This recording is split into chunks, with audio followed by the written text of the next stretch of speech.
How did the NBI appreciate this video of Mayor Baste? Yeah, well, thank you for the cross-current history. Although we already have traced back why there's a referral on that matter. So, and I tend to agree with the Honorable Zamora that the reason why we're still considering what we're saying that there is an ongoing investigation, because just recently, I think first week of April, there was a rally in Club Filipino.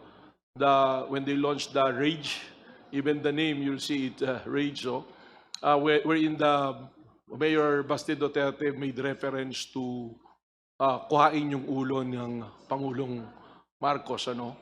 And we've noticed a pattern na paulit-ulit, laging sinasabi, kuhain yung ulo. I think there was also a video submitted by NBI, which was also being considered in the ongoing investigation, that Vice President Sara Duterte also referring to remove the head, ano?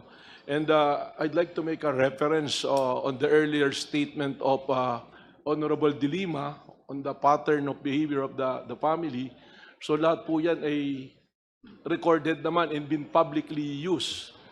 And yun pa po yung isang nagiging challenge sa amin sa NBI, because again, just recently when the President Bongbong Marcos was present live in Palayan, Isabela, meron pong isang individual doon sa live na nag-post na barilin na yan. So it's very alarming dahil hindi na, parang continuing na po yung threat sa ating Pangulo. And kami naman po sa law enforcement, any threat to the President or high official in government, we consider it as a threat to the national security. So it's good that these things are being raised here. So in addition to that, I issued a memorandum circular, administrative order number 11 po, dahil sunod-sunod na nga yung mga threat po na nakikita namin sa social media, creating a task force to continue to investigate this matter. That's Administrative Order number 11. Yes, ma'am. And What do you call the task force?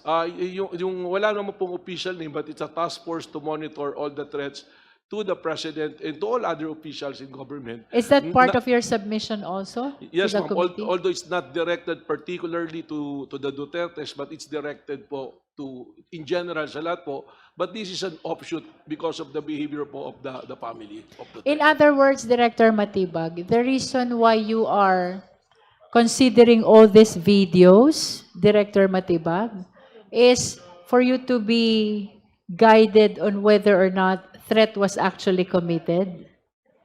As to the press conference of Vice President Duterte, it's already been established by the Bureau. It's Even established already. Long before I came to the Bureau, nandiyan naman po yung records, the record which speaks for itself, na the threat, the grave threat and the inciting to sedition are clear. All the elements were present, and dyan po, we're just awaiting for the decision of the prosecution service. May we just know for the record, because you mentioned a while ago that there is a follow-up investigation.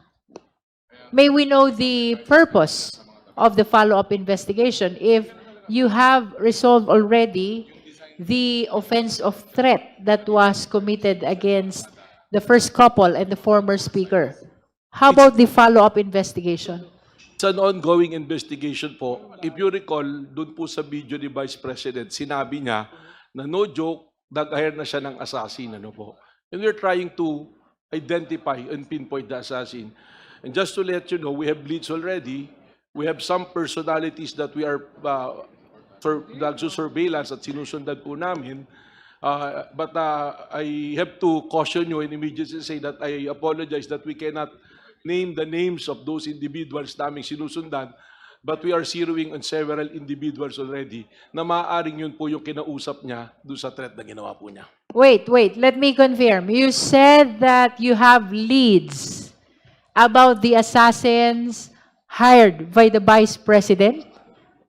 Yes, ma'am. Meron po kaming leads na mukhang talagang, at yun naman po yung findings na talagang may kinausap, kaya nga po nag-file ng kaso ng grave threat at inciting to sedition. Ano po. And this is the assassin hired to kill the President, the First Lady, and the former Speaker, which we saw from her video. Yan po yung part ng aming ongoing case build-up and to solidify po kung ito yung individual talaga.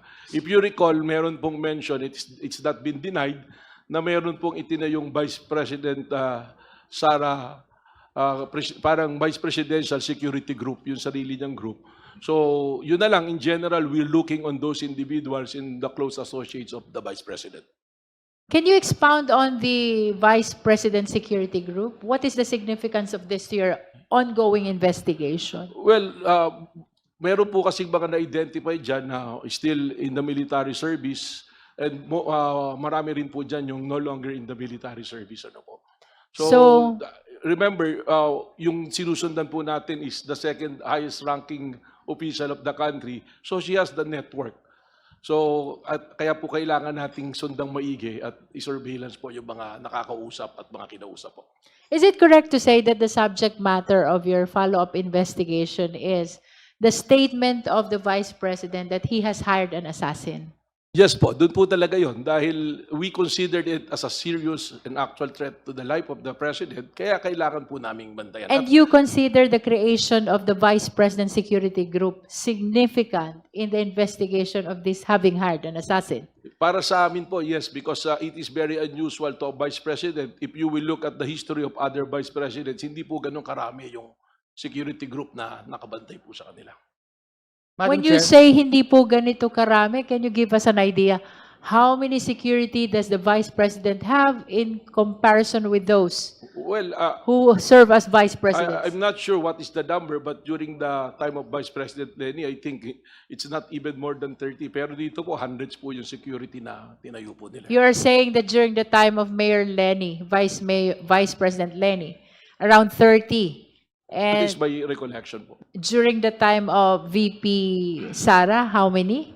Hundreds po ngayon yan yung na-identify dyan By hundreds? Is it 100, 200? More than is, I think it's ranging from 500 po. Nagbawas 500? na lang po yan Makikita nyo naman po yan, di ba, dun sa paggasta dun sa confidential fund na mention po yan So this is 30 versus 500? Is that what you're saying, Director Matibag? So this is unusual po. It's not usual do sa comparison. And we're looking back also as far as the other Vice President at that time.